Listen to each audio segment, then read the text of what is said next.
I recently visited Dr Sarah Myhill's home in Wales and interviewed her for the channel. This is part 1 of 2. Dr Sarah is a prolific author and a long-term expert and naturopathic doctor who is loved by thousands. I hope you enjoy the interview.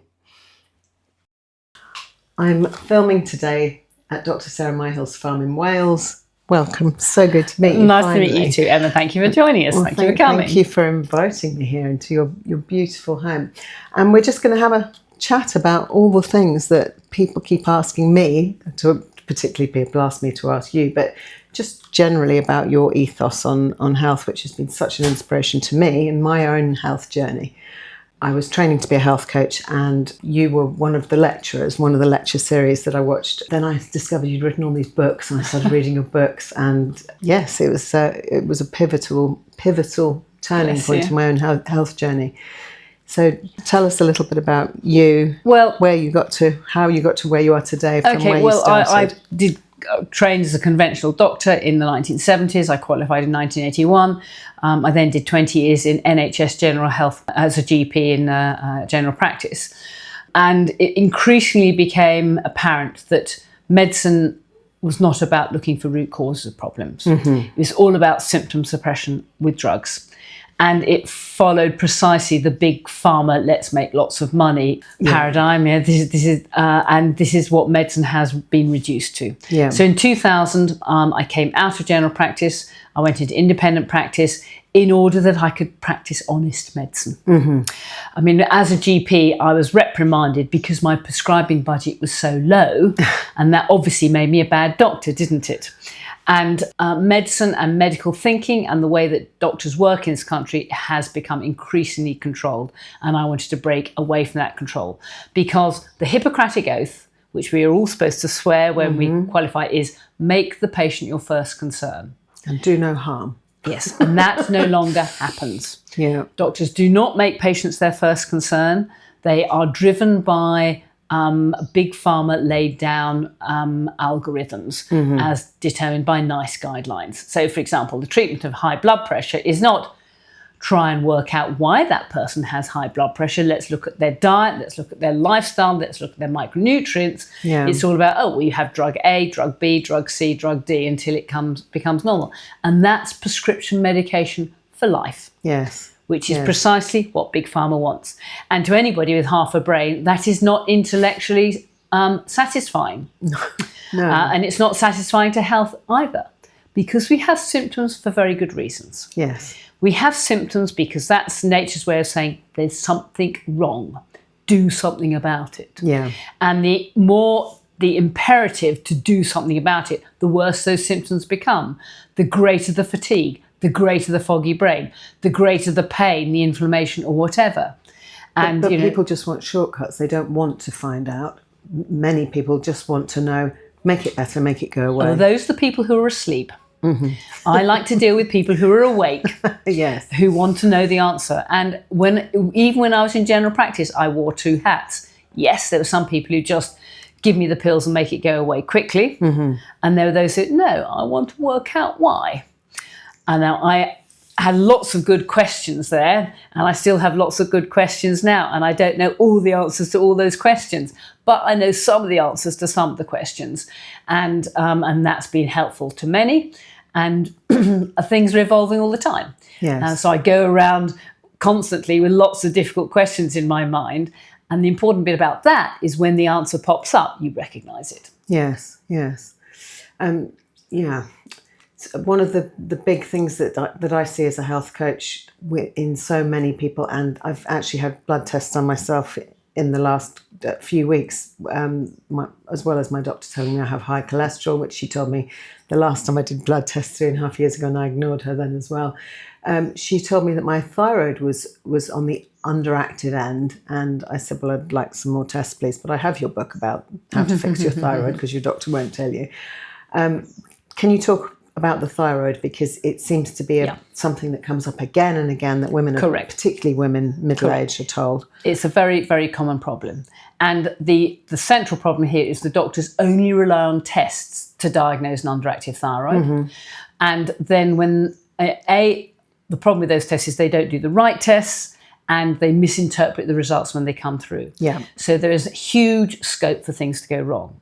Now, diagnosis is not based just on tests. It's always based on clinical picture, symptoms and signs. But the ultimate test, of course, is the response to treatment.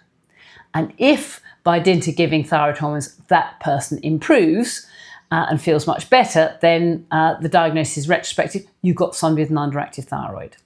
Now, the shameful thing is doctors are trained to only diagnose, as I say, on blood tests.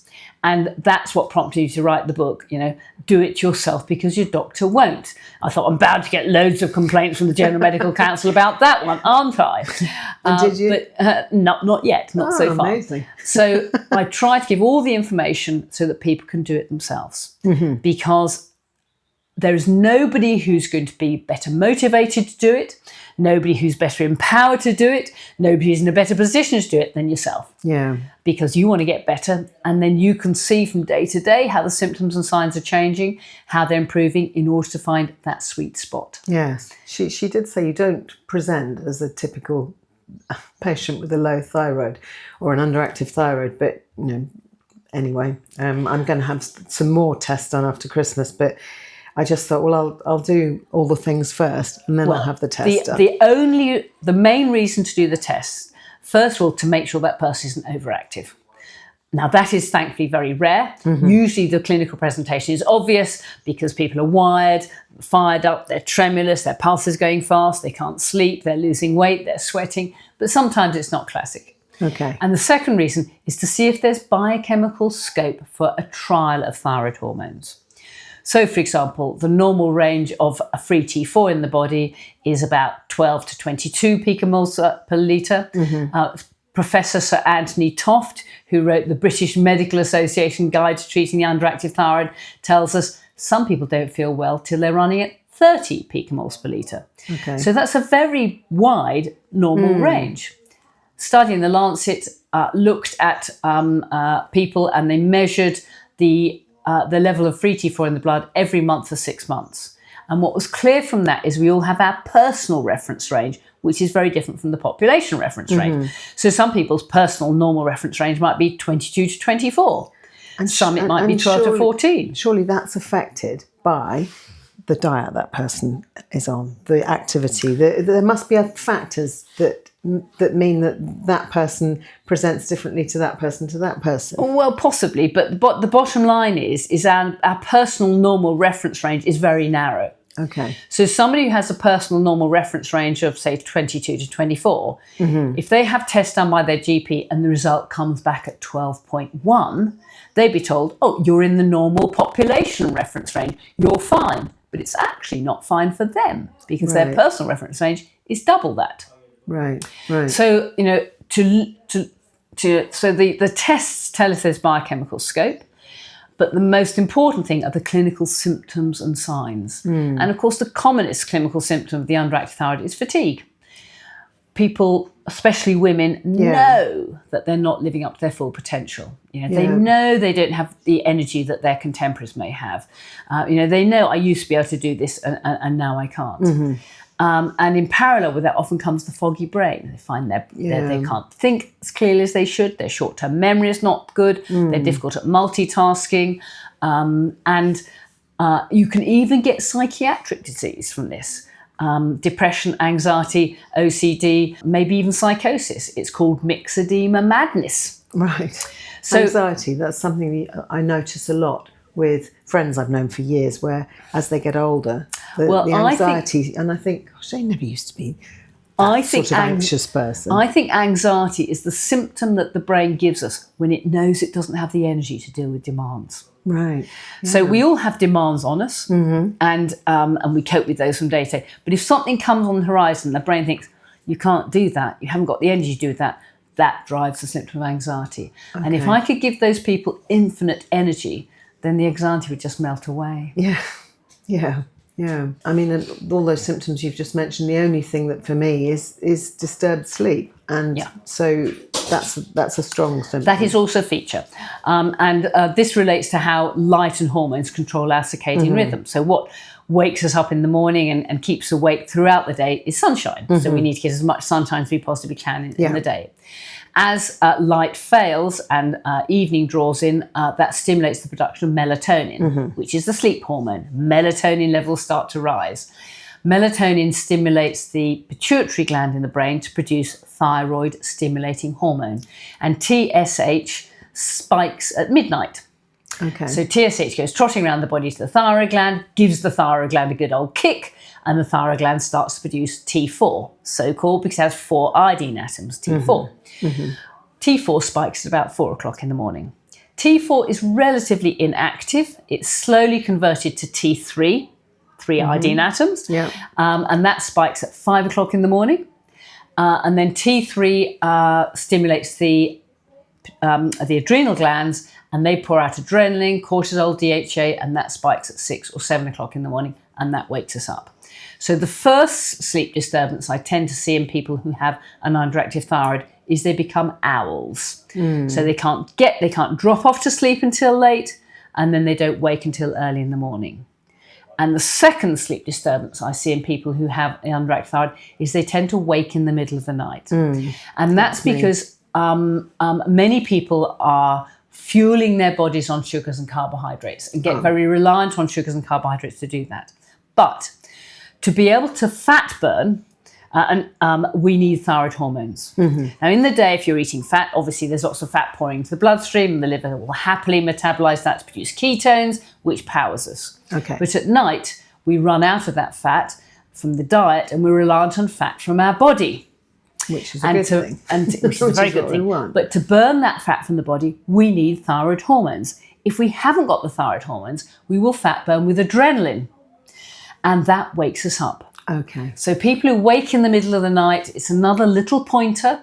I don't say it's pathognomonic, but it's a little pointer that they could have an underactive thyroid. And so many people comment to me that their quality of sleep is improved once they get up to speed with thyroid. Right. And again, we need thyroid hormones in the day. They are the accelerator pedal of our mitochondrial engines. They allow us to function at a high level. And that means that we can be busy during the day. And guess what? If I'm busy in the day and I'm mentally active and I'm physically active, I'm going to sleep much better at night. Yes. It's a give, isn't it? Yeah. We all know if you had a busy day and you've been for a long walk or been physically active, you sleep like a top that night, and then hopefully wake up the morning ready to go again. So yes, sleep is massively impacted by thyroid hormones. And let's talk about iodine, because iodine, you've again, that was why I started taking iodine as a supplement, was because of your advice in your book, Ecological Medicine. I'd never heard of that before. Never, we don't hear these things unless we dig around for them. Iodine has a big impact on the thyroid. Hugely. Obviously, without iodine, you cannot make thyroid hormones. And why do we not get it from the diet? Why are people not getting it from their normal eating? It's just deficient in food, and we are deficient in so many minerals for reasons of modern agriculture. And it's very simple. There is a one-way progression of minerals, including iodine, from the soil into plants, into animals, into humans, and we then discard it, we throw it away, we chuck it into the rivers and we chuck it into the seas. So it's not just iodine, we are deficient in a whole range of minerals, selenium, magnesium, everybody's deficient in magnesium, zinc, copper, manganese, and so on. Yeah. But iodine is a big one. I remember reading a study, and this was 15 years ago, it was estimated that at least 20% of all Europeans are iodine deficient. And is this because we don't practice circular farming anymore, because we don't put the manure of the animals back on the soil? And That is part of the story, undoubtedly. But another part of the story is we just don't eat sufficient seafood. Okay. Humans evolved on the east coast of Africa. I love the theories of Elaine Morgan, the aquatic ape, eating vast amounts of seafood. And that allowed our brains to get much larger. So our chimpanzee brain was about 350 millilitres in size. Neanderthal man's brain was about 1,700 millilitres in size. we're down to about 1450 at the moment because funny, recent diets, our brains are actually shrinking. But funny that we think of Neanderthals as being stupid people, and yet they were cleverer than we were. Correct. Or than we are. Correct. So by eating that diet that was rich in seafood meant it was rich in arachidonic acid and DHA, which is essential for our brains and for our immune system, but also rich in iodine. And iodine is essential. Sardines are so good. Correct. And iodine, oily fish. The commonest cause of mental deficiency in the world today is iodine deficiency. Wow. And yes, furthering to what you were just saying about minerals, one of the protocols of which I adopted after, again, reading your books was the vitamin C flush. And it really was a turning point for me because I had struggled for so many years to try and fix SIBO and SIFO in my body. I don't know whether I had one or both, but I know that I got myself a breath tester and I know I was blowing out the methane and the hydrogen, and I just couldn't. I tried for 2 years with Dr. William Davis's protocol to try and, the essential oils and try and fix this, and it just wasn't happening. I was still having the very high readings. Then I learned about the vitamin C flush and I tried that, and it was just like night and day. Things started to change. Bless you. However, just recently I've been researching more into things like vitamin C, ascorbic acid, sodium ascorbate, and I now find that there are experts out there that say those synthetic vitamins, man-made, from GMO crops mostly, can deplete the body of other minerals like copper. Now, what's your opinion on that? Show me the science. Show me the papers that say that. Okay. Because vitamin C is an absolute essential for our health, and much of but this in its synthetic form or in its whole food form. I'm not talking about eating loads of fruit, but what about having it as a whole food, acerola cherry powder, that type of thing, rather than it was the chemical vitamin C that seemed to be the problem. The chemical vitamin C is still bioidentical. It is the identical molecule to that you find in nature. Right. And not work done by me, but work done by Linus Pauling, who was the great advocate of vitamin C. Yeah. And so you're completely confident that it's absolutely safe. We don't have to worry about it.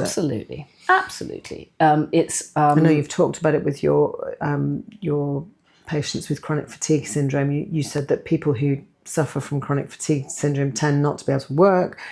They don't have any money. They need the solutions to be cheap and cheerful, not expensive. This is another very important factor, because when I ask people to put in place interventions to get well, they're always difficult. Major lifestyle changes or extra expense. And very often people who are sick, they can't work, and they have to be very careful to make ends meet. Yeah. So the interventions that I'm looking for have to be intrinsically safe, effective, affordable, and multitasking. So they don't just do one job, they do lots of other jobs as well. Yeah. And we know, it's humans, guinea pigs and fruit bats that can't make their own vitamin C. And we know from other mammals that can, so goats, for example, can make up to 15 grams, that's 15,000 milligrams of vitamin C every day, according to demand. Yeah. So if you scale up from other animals what humans need, we need at least, gram amounts every day. Yes. A reasonable dose would be 5 grams a day. That's about a rounded teaspoon of vitamin C. Yes. Now, this illustrates the points that we can use nutritional supplements in at least 3 ways. Yeah. So we can use nutritional supplements in tiny doses to prevent us getting deficiencies. So the recommended daily amount of vitamin C in this country is about 30 milligrams, which might just stop you getting scurvy. Yeah. But it's not sufficient for rude good health. For rude good health, we need gram amounts. For children, maybe 0.5 or 1 gram, 2 grams a day. For adults, 3, 4, 5, maybe 6, 7, 8 grams a day. Yeah. And then we can use vitamin C in a third way. We can use vitamin C in a kind of pharmacological drug-like way to deal with acute infection. And and this is so important because so much pathology is driven by infection. Yes. And the best way to deal with infection is don't get it in the first place. So the first hint of any infection, whatever that may be, if it's a tickle in the nose, a bit of a cough, sore throat. We all know the early symptoms of flu or cold. Take big doses of vitamin C. And what I recommend is 10 grams every hour until you get bowel symptoms. Now you might think, oh, that's a lot of vitamin C, but guess what? It's much safer than sugar, and people don't think twice about tucking into 50 or 100 grams of sugar. Exactly. And as we saturate the body with vitamin C, some remains in the bowel and starts to give you gut symptoms, like rumbly tummy, foul smelling wind, maybe diarrhea. But that, guess what, is far preferable to getting 2 weeks of flu or 2 weeks of COVID, which then might result in a fatigue syndrome subsequently, or lurk in the body for decades and drive other pathology. So vitamin C is a fabulous tool. It's very cheap. We should all have it. We should take it on a daily basis, and it should be there in our emergency first aid box. One of my favourite vitamin C doctors is a guy called Dr Fred Klenner. And he used to say, in all pathological conditions, the patient should take large doses of vitamin C whilst the physician ponders the diagnosis. And that illustrates the point. There's a time factor here.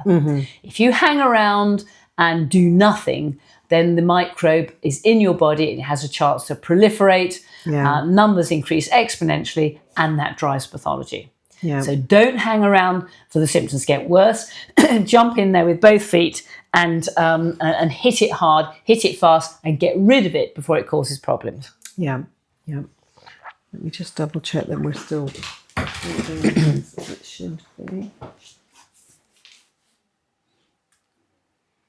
Yes, we're fine. Hello, Nancy. Hello, Nancy. So, same question again then for vitamin D, which is another. I mean, we take synthetic supplements. We take man-made versions of the originals. You feel that that's perfectly safe? Show me a study that is to the contrary. Again, it's bioidentical vitamin D that we're using. It brings blood levels up reliably well. It impacts on calcium. It's one of the most important anti-inflammatories in the body. So I know clinically it works. If you can show me a study to the contrary, then I'd happily look at that.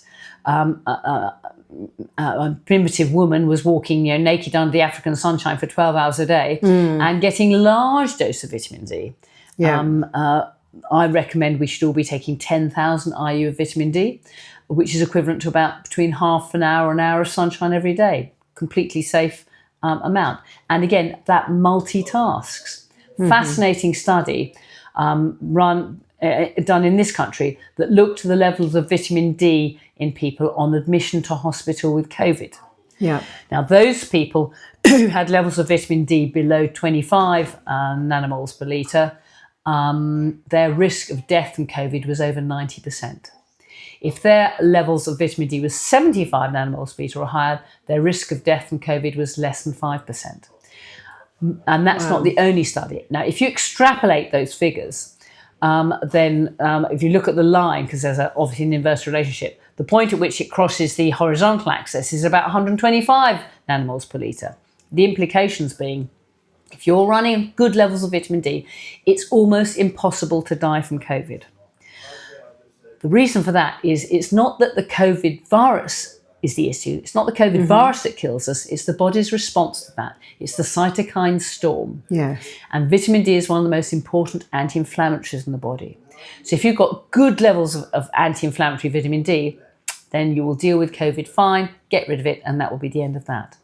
So vitamin D during COVID, if the government was serious about preventing deaths and disability, they'd have issued free vitamin D pills to all and sundry. And that would have been a far cheaper, far more effective, far less devastating intervention than the interventions that were employed. Yes. And do you think that it's important to take vitamin D3 with K2? Is that... Well, it's something you recommend? Yes, that's a good thing to do. But it's the old story. It's difficult to know where to stop because it all seemed like a good idea. Now, if you're eating a good paleo ketogenic diet, you should have a nice healthy microbiome, and the microbiome can make all the vitamin K2 that we need. But vitamin K2 is pretty inexpensive, so I'd be very happy for people to take K2 with They vitamin often D. come as a combined. They absolutely do, yes, yeah. And 200 micrograms a day is a very reasonable dose. So explain your paleo ketogenic diet for those people that don't know what that means. Okay. Whenever there's a difficult question, like what should I eat, which supplement should I take, how much sunshine should I get, always go back to evolutionary biology. And primitive man evolved eating a paleo ketogenic diet. We evolved as carnivores. We evolved because we were carnivores, not to become carnivore. And so our staple foods carnivores should be... or omnivores, because some people seem very reluctant to accept that we were carnivores. They argue about the shape of our teeth, and they believe that we were omnivores. We were omnivorous. We would eat some fruit off bushes, but they seem to fail to realise that fruit isn't on bushes except for 1 month of the year. Well, that's the point. If we accept the accepted version of evolution, we evolved, as the aquatic ape with eating lots of shellfish, fish, crabs, lobsters, whelks, all that sort of thing, and that occurred because we were driven into the seas by global warming. We were driven into the waters to escape predation, and in entering the water, we became upright. We lost our hair. We developed subcutaneous fat to keep us warm. And that's interesting, our nose became turned down. Okay. And by dint of the nose being turned down, we can then go underwater without drowning. Yeah. Now, if you put a chimp underwater, they would fill up, they would drown instantly because the water would just pour straight into their lungs. So they don't swim, chimps? I don't think so. Well, they don't go out. Well, if they went underwater, they would drown very quickly. That's all I can tell you. I never thought, I read that just the other day and I thought, that's interesting. Okay. So the point is that when the global warming settled down and more life was able to exist in the middle of Africa, we started to come back onto the shore again, onto the land. And then we were on two legs, and we had arms freed up, and our brains were large, and we became hunters. Okay. Now, a single human can't run down an antelope, but a tribe can. And we were persistent hunters. The way we were effective hunters, we ran and ran and ran and ran and ran and ran until the animal went to bay, and then with our arms freed up, we could throw sticks and stones and bows and kill it. And by dint of killing an elephant, a gnu, an antelope or whatever, that would feed the tribe, for some time. Yes. Now, problems evolved when we moved away from the equator, because in moving away from the equator, we then had to deal with the seasons. And what happens is we have a winter we have to survive, but we have an autumn harvest. And when an autumn harvest comes, all those autumn harvests are carbohydrates, aren't they? They're root vegetables, they're nuts, they're seeds, they're pulses, they're fruits, and so on. And the best evolutionary ploy to survive winter is to have a carbohydrate addiction gene that switches on carbohydrate addiction. That's where the problem started. And so we started to eat carbohydrates in an addictive way. We ate and ate and ate and ate, and that made us fat. And so many people say to me, I think I might be addicted to sugar, and I like to reassure them that so is everybody else. Correct. We are all addicted to sugar. Correct. I mean, I thought it was because we've been fed it since we were babies. I thought, well, no wonder we get the first food you spoon into a baby is baby rice. It's a carbohydrate. And I felt that, well, because of that, that's why you don't really have any choice. You're bound to be addicted to carbohydrates. But that's a completely different take on it. No, it's a survival tool. It allows us to survive winter. That's why we go for the sweet taste. Correct. And what's also interesting in parallel with that is what would have controlled our survival as a tribe was food supply. When food was abundant, we survived. If it was in short supply, we died. Yeah. So what's the survival ploy is A, switch on the carbohydrate addiction gene in autumn so we get fat, and B, stop spending energy. Because if food is free from the fruit trees, and we don't have to spend much energy to get that. We can eat and eat and eat, get fat very easily, but it also makes us fatigued. Yes. And that is survival value. So eating sugars and carbohydrates makes us fat and fatigued, allows us to survive the winter. What happens in the winter? We go into semi-hibernation. And when we get hungry, there's no carbohydrates left because they've all gone rotten, Yeah. we have to go back to hunting. And the interesting thing about that is being in fasting mode gives us more energy physically and mentally. So it makes us cleverer hunters. And it's really fascinating, isn't it? I mean, you fast Yes, yourself. I find it fascinating. The longer the fast goes on, the more energy I have. I can do Correct. pull-ups when I'm fasting. Correct. I can do more of them when I'm fasting. Correct. It's survival It's value. incredible. And with a clever brain and physical energy, we become more effective hunters. Yes, of course, because otherwise we would Yeah, not be here. Yeah, the samurai warriors fast for 24 hours before any altercation. It sharpens the brain. Correct. It sharpens the brain, quickens the reflexes, and they're stronger. Yes. So it's very counterintuitive, but that's the fact of the matter. But being in ketosis is almost as good as fasting. And ketones are the preferred fuel for endurance athletes. Yes. So the world record for the furthest distance run in 24 hours is held by the keto-adapted athlete Mike Morton. He ran 172 miles. He didn't need to eat. Yes, he had to have some water and some electrolytes probably, but that's because we can use fat as our fuel. I've talked to athletes. There are a lot of athletes in Andorra where I'm from and where I live about this, and they won't have it. Well, but you need your energy bars, and they do fuel constantly. Correct. If they're Correct. fueled by sugar. But was primitive man going to be able to do that in hunting down his prey? Of course not. There would be no fruit trees where he could stop and have a little snack and then run on. He had to run the whole way. Now there are two types of athletes, of course. There's the endurance athletes for whom this is the case. For the sprinters, for the weightlifters, for the power athletes, they function better when they dual fuel, when they sugar load. So, for example, I had one person who came to see me who was an England footballer, and he did very well on the ketogenic diet, but he said, I can't do a first division match just on ketones. Right. So was that because he hadn't adapted fully? No. He just couldn't do it? No. Sugar is rocket fuel. There's no question about it. That's part of the reason it makes us, it's so addictive in the short term. It is rocket fuel. Yeah. So he would train on ketones, but then have half a Mars bar before the first half a Mars before the second half, and then he could function to his full potential. You just like Mars bars.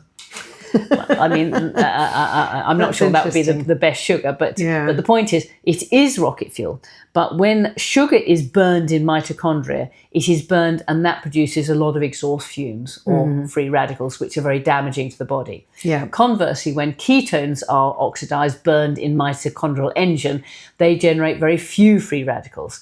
And therefore, if we want to live to a ripe old age, we should be largely burning ketones. Yeah. Yeah, and once you become used to it and that's what you're burning, it's the easiest thing. Correct. What I love about it is the freedom I used to be a complete food addict. I had eating disorders for my whole life, an eating disorder. It's just that the noise goes away. You don't have to think about food all the time anymore. But it's better than that. I call it food freedom. Correct. I mean, people who are so sugar addicts, all the time they're computating how much can I have there and how much can I have there in order, and that's hopeless. Yeah, that's hopeless. Yeah. I have an addiction test for foods, and my addiction test is if I can have a bit of that food. And not finish the whole bar or whatever, then I'm okay. So give me a packet of cashews, it's not safe. Cashews are high carb. If I had one cashew, the whole packet would go. Yeah. Ditto, 60% chocolate, one square, the whole lot would go. But 90%, I can have a couple of squares and I don't want any more. So that passes my addiction test. Yeah, it's funny, isn't it? But I feel like it never really goes away. I used to think you would get to a point where it's gone away and you can just go the rest of your life, but it never does that. Always there in the background. Correct. We've never done because we've learned the addiction. We've learned it and we remember it, and so it's always there. I had a friend of mine who she gave up smoking 40 years ago, but she said I still crave a fag. Oh wow. So and the same is true of sugar. Once we've learned the sugar addiction thing or the chocolate addiction thing or the whatever, we never forget it, and we're always tempted by it. Well, if it's a survival mechanism, it's not any surprise really. But the problem we have is we have all this abundance of cheap, crummy food that doesn't serve us. That it's everywhere in our environment. It's actually more interesting here in Wales. It's more interesting than that. let's look at the cigarette and tobacco story. Now, in the 60s and the 70s, the tobacco companies were making a fortune for selling cigarettes and tobacco. So let's look at the history of addiction, and let's start with the tobacco companies. Yeah. We all know cigarettes and pipe tobacco is very addictive. And the cigarette companies in the 60s and the 70s were making a fortune. And they employed teams of scientists to try to make tobacco more addictive.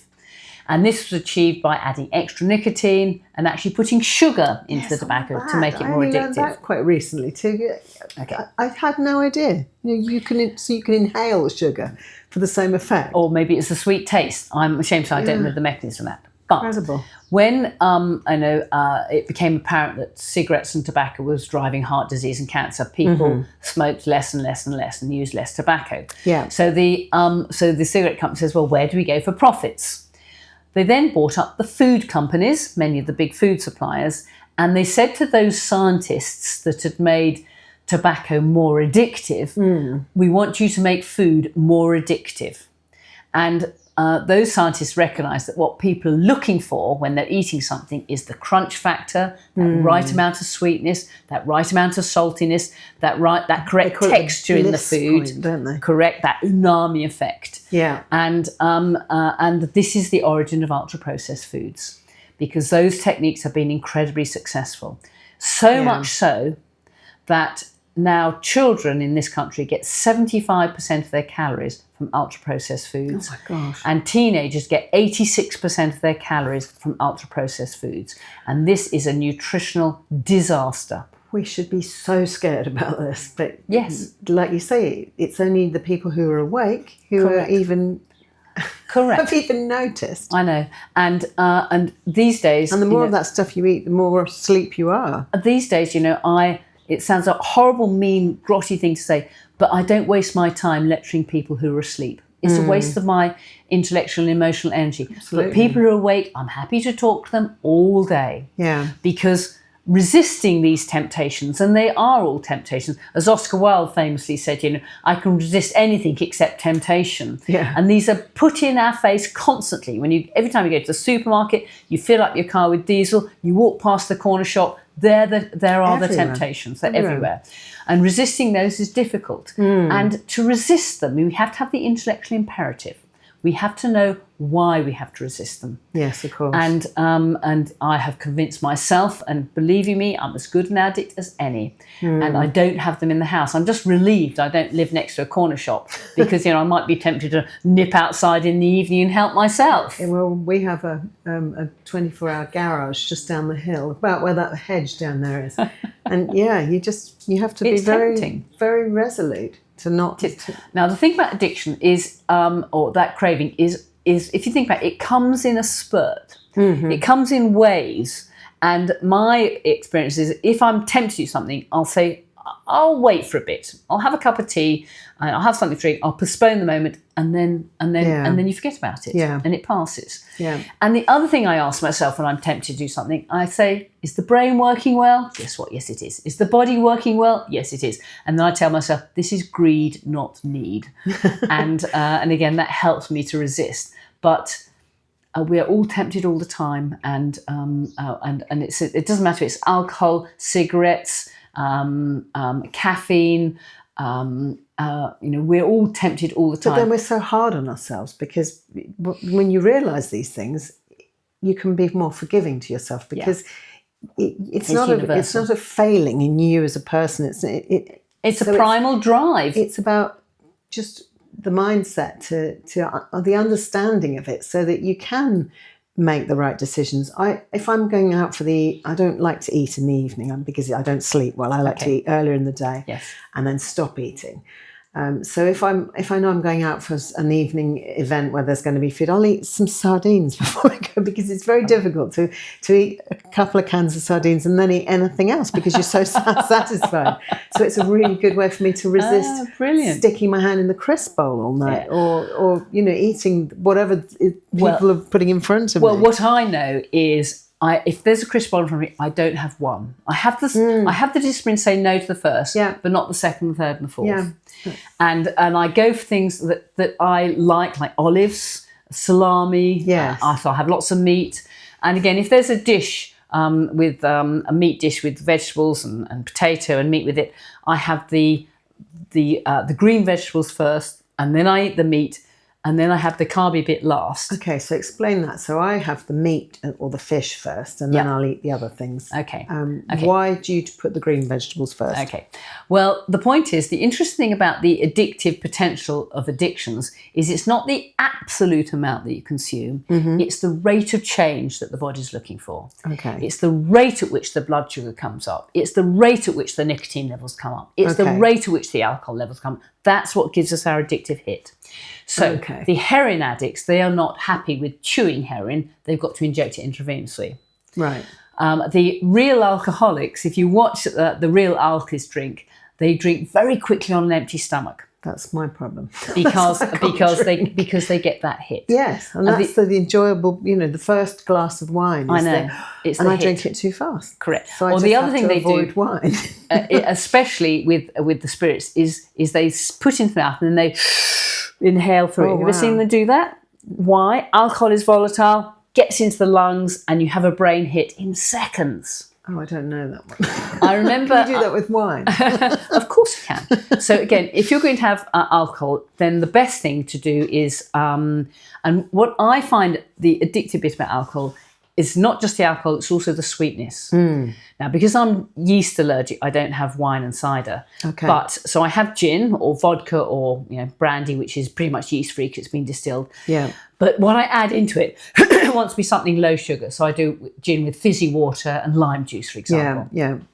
And then have a snack with it, like olives or macadamia nuts or walnuts or something like that, and then drink it very slowly. Yes. Drink it very slowly so I deliberately don't get that hit, because I find it's the hit, interestingly, that disturbs my sleep, not the overall dose. That is interesting. So I make that glass of gin last the whole meal. Yeah. And if I have it with water, idea. I'm satisfied. So I do have a drink. So I am a bit chilled out. My jokes are much funnier when I've got a bit of alcohol on board. And the other thing is don't have it every night. Just have it as the occasional treat. And then that little bit of alcohol gives you the same relaxed, chilled out, feeling as good tip. Yeah, because that's the thing, and that's historically my husband and I, that's what we would do. We'd have a drink before we eat, and of course it just it's that hit. That hit, and also it lowers the blood sugar. I've tried doing it with non-alcoholic beer, and it's not the same at all. It isn't. There's no hit. So yes, I didn't Exactly, actually know that the physiology of that. Yeah. But it actually, But it's the same with sugar. Yes. So when you've got your plate of food in front of you, have the vegetables and the meat first. So you fill the stomach up with those foods. But you said have the green vegetables before the meat. Well, why not have the meat first? It doesn't matter. Either are fine. That's just how I tend to do it. But you have the green vegetable and meat together, fills the stomach up, doesn't give you a sugar hit. And then when you do have a bit of potato on top, it's diluted in the stomach by all the other foods are there. Yeah. It's much more slowly absorbed. The blood sugar comes up very much more slowly. You don't get the hit. And I will be perfectly satisfied with a couple of small potatoes. Yeah. I don't need any more than that. Whereas the real carb addicts, if they're given fish and chips, they'll bolt back all the chips. Yeah. And then they have the fish last. And they are the carb addicts. Yeah. And the astonishing thing is, you'd think something like bread or potatoes would be fairly slowly digested. But I was on riding holiday with a friend of mine. She got a continuous glucose monitor on. Middle of Sicily, what do you get on a horse? No shops anyway. What do you get for a picnic? Big chunk of bread and a slice of salami. So I fed the bread to the horse and ate the salami. Charlotte ate the bread. And what was so fascinating is her blood sugar shot up to 11. Wow. Having been beautifully controlled, beautifully labelled between 4 and 6 prior to that. Yeah. So 11 for our American audience, that would be you multiply it by 18. So that's going up to sort of somewhere near 200. Voila. Yeah. Now the good thing is it came down equally quickly. So that tells me she doesn't have insulin resistance. She's not diabetic. But it was a real eye-opener to me that bread was that quickly digested, and it resulted in that spike. Apparently it's more quickly digested than sugar.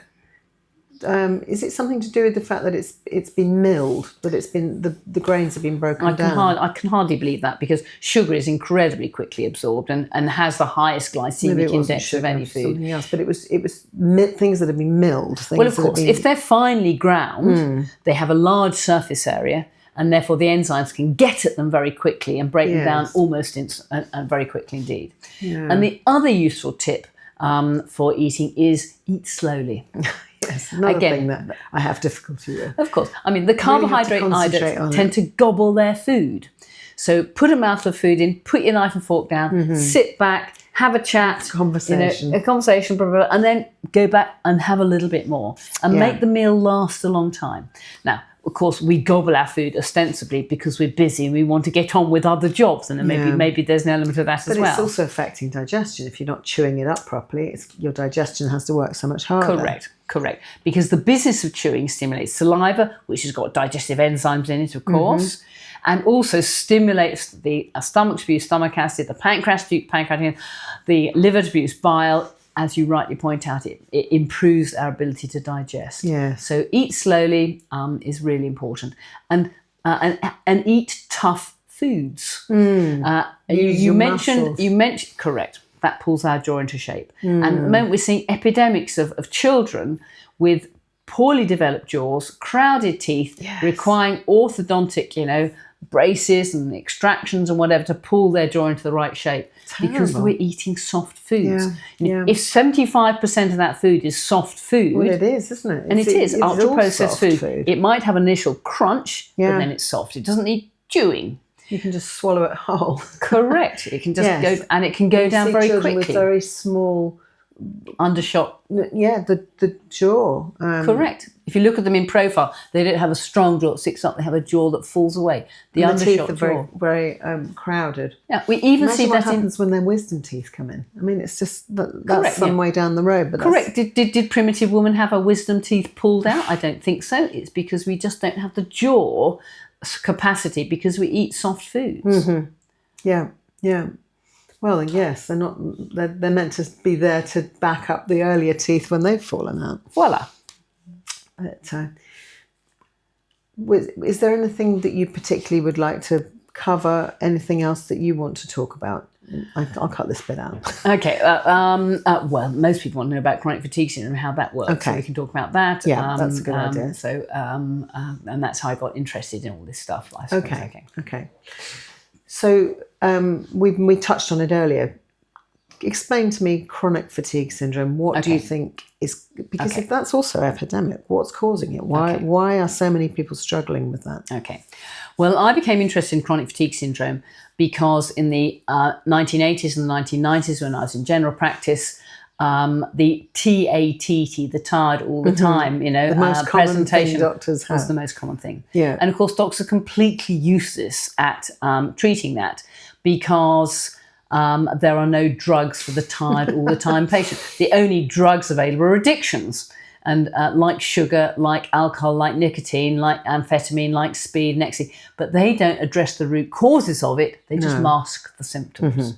So people who self-medicate with addictions, which includes sugar, they often they're doing it because they have fatigue. So I was asking myself the mechanism of that. What is the mechanism of fatigue? Yeah. And I think this has everything to do with poor energy delivery mechanisms. So what are they?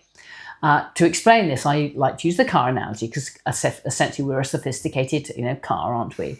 And for your car to go, you've got to have the right fuel in the tank. And that's all about diet and gut function, which we could talk all day about. Yep. You then have to have some oxygen there because without oxygen, you can't, burn the fuel. Yep. Then we need our mitochondrial engine, and that's my area of special interest because it's mitochondria which take fuel from the bloodstream, burn it in the presence of oxygen to generate the energy molecule ATP. Okay. And all living organisms on this planet, bar a few ancient bacteria and yeast, have the mitochondrial engine. So, those, there aren't any sheep in the field there, but the sheep out there, my horses, my pigs, that apple tree out there, that grass, they all contain those same mitochondria. And then we have to control the mitochondrial engine with the thyroid accelerator pedal. So that tells us how fast that engine can go, together with the adrenal gearbox. And the adrenal gearbox allows us to match energy expenditure to energy delivery very carefully. Okay. Again, if we don't match it very carefully, then energy is wasted. And if energy is wasted, food is wasted and we die. So, our adrenals, are quiescent during the night, shuts down energy delivery mechanisms so we can sleep. And then in the day, we get a great spike of adrenal hormones in the morning, which wakes us up and gives us the energy to power us through the day, and then levels decline as the day progresses. But in response to a stress, which can be anything, lots of things stress us. So, primitive woman trotting through the jungle, if a saber-toothed tiger jumps out of her, she's got to run the fastest 100 yards she's ever run in life, or she becomes breakfast. And we do that on the back of adrenaline. So the reason Olympic records are broken at the real events at the Olympic Games is because the adrenaline is flowing. Okay. And we have maximum energy output. It really matters then. But Steve Redgrave, who won 4 gold medals, in succession, he would not have been able to repeat that performance next day, because he would have used every single muscle necessary to row to its absolute extreme in order to win his gold medal. And the next day he'd have paid for it with delayed fatigue. So that's all about energy delivery mechanisms. And of course, I came to this clinically in a piecemeal way, because initially I didn't know about the ketogenic diet, but I did know a little bit about allergy, which, as I call it, kicks a hole in the energy bucket, a little bit about thyroid. And so now, 4.5 decades on, I've kind of pieced it all together. And not only do we have to pay attention to all those 5 things, we have to do it in that order. Okay. And it doesn't matter if you've got chronic fatigue syndrome, or if you're a normal person like you and me that just wants the best energy they can possibly have to live life to its full potential. Yeah. Or if you're a top athlete and you want to, that fairy dust that, makes you, perform even better. We all have to pay attention to those 5 things. And it always starts with the right fuel in the tank. And that is, as we've discussed, a ketogenic, low carbohydrate diet. So surely then just adopt a ketogenic diet and reverse chronic fatigue syndrome, or is it not as simple as that? You might do it just with a diet, but by the time people come see me, it's got worse than that often. Yeah. And I had in a fact, chat a couple of weeks ago, and he said it started in his 30s. He's now 45, but he's really in a terrible state. But he feels like he's tried everything. He's tried the ketogenic diet. He's followed your advice, Okay. and he's in America, just really, really struggling. Okay. Well, so we always have to start off with the ketogenic diet, which gives us the fuel in the tank. And then we have to be able to absorb those foods in order to be able to nourish the body. And that's all about the upper fermenting gut. Yeah. So in parallel with the ketogenic diet, we have to deal with the upper fermenting gut. Yeah, which was the issue that I had, that the vitamin C knocked out. Correct. So what is the upper fermenting gut? Well, the gut is a tube that starts at the mouth and finishes at the anus. It's about 30 foot long. The first 25 foot of that tube should be near sterile. It's never perfectly sterile, but it should be near sterile. Yeah. And it's the last 5 foot where the microbiome is. But yes, that's teeming with microbes, which do lots of important jobs, trains the immune system, creates some ketones in there, some short-chain fatty acids in the gut, synthesize some vitamins and minerals, some neurotransmitters and so on. But it's the upper gut should be near sterile. Now, if you are fueling your body with sugars and carbohydrates, and if you're eating very regularly, so breakfast snack, lunch snack, supper snack, The way we were told to eat a few years ago by our great leaders. the upper gut is never empty. It's never free from food. And of course, when we eat food, of course we eat yeast, of course we eat bacteria. It comes in with our food, because all food is full of these microbes. It's an inevitable part. If you eat a piece of fruit, you're eating a bag of sugar surrounded with yeast. So the gut can become inoculated. Do you have to avoid with these those microbes. yeasts on fruit as well? You have to avoid all yeasts. It depends how good your gut function is. No, I mean, for the point of view of allergy, I can get away with a little bit. Okay. I get a little bit with berries, but I can't get away with a lot of fruit. So there is a total amount issue here. So we always think of fruit as being such a clean food that won't cause us any problem at all. But well, again, go back to evolutionary biology, those fruits were only available in the autumn. So an upper fermenting gut is probably a normal part of evolution. Yes. But it wasn't there throughout the year. It was there for a short window of time during the autumn. Yeah. Now, the commonest fermenter is yeast and fruit. And we have evolved an enzyme to deal with that. That enzyme is called gamma-glutarate transferase. It's present in the liver. So, primitive woman would have eaten lots of bananas, lots of apples, lots of melons, whatever. Yes, probably have developed an upper fermenting gut. And there is only one thing that yeast can ferment sugar to, and that's ethyl alcohol. Okay. That's how we make wine. That's how we make cider. And the interesting thing about gamma-GT is it can only detoxify ethyl alcohol. So we have evolved the system to deal with that product of the upper fermenting gut. If we didn't have any gamma-GT, then we'd get seriously drunk every time we ate fruit, and then we'd be easy meat for any predator that came along and wanted breakfast. Right. So, but if we're eating fruit or sugars or starches or carbohydrates constantly, we never lose those yeasts. We never use those bacteria. They become installed in the upper gut. They make themselves at home there. And that causes problems for lots of reasons. First of all, they ferment to produce toxins like ethyl alcohol, propyl alcohol, butyl alcohol, hydrogen sulfide, ammoniacal compounds, D-lactate, which are all toxins. Thankfully, we have a fantastic liver that allows us to detoxify those. Gosh, imagine how hard our livers have to work when we're constantly eating and snacking and meal, another snack, another. It must make your liver work so much harder. Correct. And in working very hard, it's consuming a huge amount of energy. So at rest, our brain, although it weighs 2% of body weight. Say that sentence again because I just coughed. In working that hard. Okay. In working that hard, it's consuming a huge amount of energy. So at rest, the brain weighs 2% of body weight, but consumes 20% of all the energy generated in the body. Yeah. At rest, the heart consumes 7% of all the energy generated in the body. The liver can consume up to 27% of all the energy generated in the body. So the business of detoxification consumes a huge amount of energy, and as I call it, that kicks a hole in our energy bucket. So that's a mega problem. And then these yeast and bacteria, which are fermenting away in the lining of our gut, they themselves produce toxins. So if you look at life from the point of view of a yeast, if it's made itself at home in a nice company environment or something, it doesn't want anybody else horning in on its private ecological space. No. So yeast produce mycotoxins, which kill bacteria and keep them out of the way. Most of our antibiotics are mycotoxins, things like penicillin, cephalosporins. These are all mycotoxins, but the ones we can easily measure, things like ochratoxin, Iodine B, mycophenolic acid. These are all toxins that have to be produced, which are produced by yeast and have to be got rid of. But some of them maybe we can't get rid of, and maybe they poison us as well. Ditto bacteria. So that's a problem. And the third problem is that these microbes make themselves at home on the lining of our gut. Yeah. That causes low-grade inflammation, and that makes for leaky gut. I was going to say, is that what leads to leaky gut? Correct. Because the gut wall is one cell thick. It's very, very thin, Correct. isn't it? And the microbes themselves can get from the gut into the bloodstream.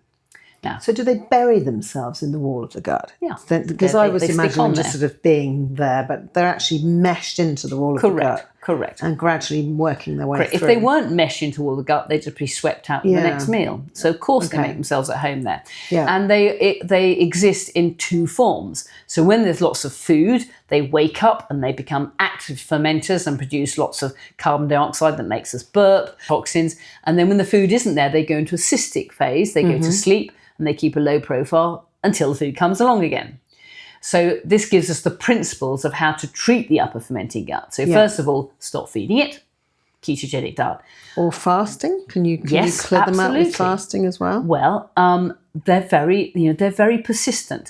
So I feel like they can flare up at any time. Correct. So as the point is, this is not a battle; it's a war. It's a war we have to fight for life. Yeah. And it's not a case of, oh, well, we'll just take the vitamin C and get rid of them. Yeah. That's that. As soon as you eat sugars again, they're going to come straight back again. Yes. As they did with primitive man.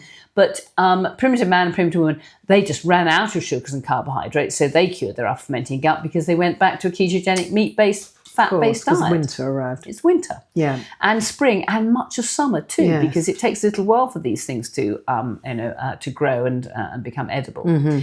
So yes, we were omnivores, but most of the time we were carnivores, and that's how our brains developed and our immune systems developed.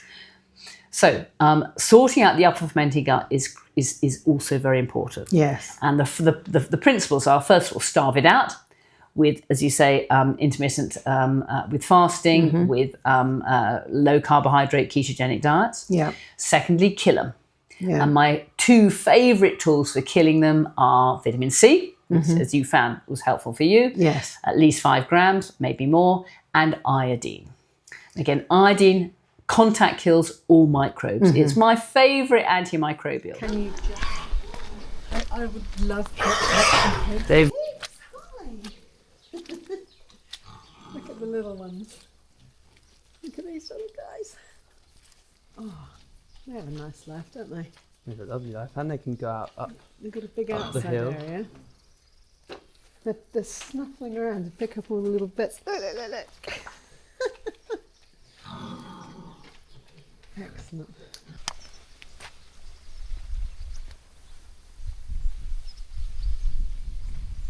Stream there.